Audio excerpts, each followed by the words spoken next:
they count me. Ils ont été, franchement, très sincèrement, ils ont été parfaits. Ils ont été vraiment parfaits. Ils ont ressorti le ballon quand il fallait. Ils ont été durs sur l'homme. Ils n'ont pas laissé. On n'a pas vu ce grand qui n'est pas juste grand et juste bon de la tête, par exemple. Vu sa taille, on pourrait imaginer que ce soit juste un joueur de tête. Vous pouvez voir, on a fait des résumés de match. On l'a pu voir. C'est quelqu'un qui est capable de garder le ballon, de pouvoir alimenter sur les côtés et puis aller dans la surface pour être à la réception de centre. On n'a pas vu tout ça. Justement, grâce à Mehdi et à Issa qui ont été durs sur lui, avec les bonnes couvertures derrière, avec les Mehdi Abed et Harris qui venaient comme ça prendre un petit peu, entre guillemets, en sandwich pour pas laisser le joueur, quand il garde le ballon et joue en pivot et jouer sur les côtés, alimenter les côtés. Je trouve qu'ils ont été parfaits, ils ont pu sortir le ballon proprement, ils ont été royal, je sais pas. En tout cas, ils ont été, voilà, pas de soucis. Franchement, là-dessus, c'est une grosse satisfaction. Ça nous laisse des options, voilà, au cas de défection voilà, en l'occurrence Djamel Belhamri, bah voilà. Moi j'aime ça, j'aime quand il y a des absents, que ceux qui les remplacent répondent présents et valident leur truc.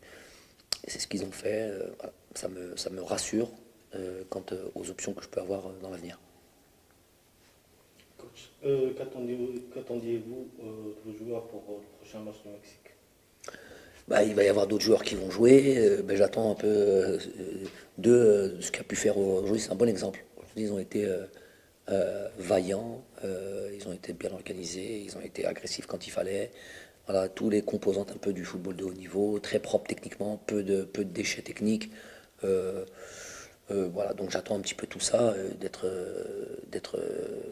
on va tomber contre une équipe, alors pour le coup, très vaillante, une équipe qui presse quasiment sur toutes les parties du terrain, et qui va nous imposer une intensité de jeu et un pressing constant, partout sur le terrain.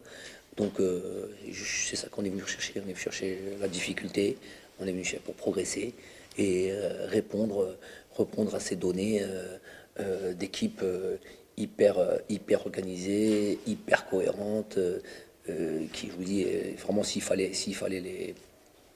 les qualifier, c'est une équipe qui te met un pressing de chaque instant. Et voilà, il va falloir trouver des solutions pour ça.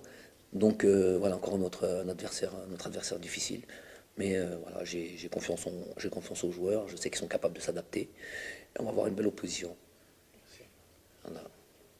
C'est bon pour toi? Moi j'ai une question. Félicitations coach. Merci. Ça fait plaisir. Une victoire, ça faisait longtemps. Ouais. Quasiment un an qu'on n'a pas vu l'équipe nationale. Il y a eu le Covid, il y a eu des blessés, il y a eu la période de transfert. On a eu un peu peur, on s'est dit sur le plan psychologique et physique, comment on va les retrouver? Sur quoi vous avez axé la partie mentale sur les joueurs? Ben, écoutez, c'est une question importante, très importante, parce que tous les éléments que vous venez de citer ont plus que leur importance et peuvent largement avoir une implication ou une négative sur le groupe. Euh, on a axé notre travail, notamment pas que sur ça, mais notamment sur ça. Donc avec beaucoup de communication, beaucoup de meetings et voilà, appuyer sur des leviers qui permettent justement d'être dans les conditions optimum pour jouer des matchs de haut niveau. Mais c'est vrai que c'était pas gagné d'avance, c'était quelque chose qui était très important, on le savait avant, je m'y étais préparé. Et voilà, les joueurs ont répondu présent. J'avais les mêmes interrogations, comment allais-je retrouver ces joueurs-là. Donc beaucoup de communication, beaucoup d'échanges et rappeler certains principes, des principes qui ne peuvent pas changer pour, voilà, pour être compétitif et tout simplement voilà, gagner. Excusez-moi, je reviens juste sur la prestation de Fred Guillaume. Ouais. On a vu qu'en première mi-temps, il était un petit peu crispé, il avait un peu mal à monter, ce qui est tout à fait normal. Par contre, en deuxième mi-temps, il avait plus de confiance, il montait avec le ballon, mais surtout avec le nouveau rentrant Simon Moses, qui était très rapide, il a pu le contenir, il a pu tenir le match. Je suppose que pour vous, il a marqué pas mal de points. Oui, parce qu'il a des adversaires de qualité. Il avait Kalou, après il a eu Simon. C'est des joueurs qui sont très rapides, c'est des joueurs qui font mal, c'est des joueurs qui sont connus notamment de la Ligue 1. Et c'était un super test. Donc on a bien travaillé sur ces joueurs aussi.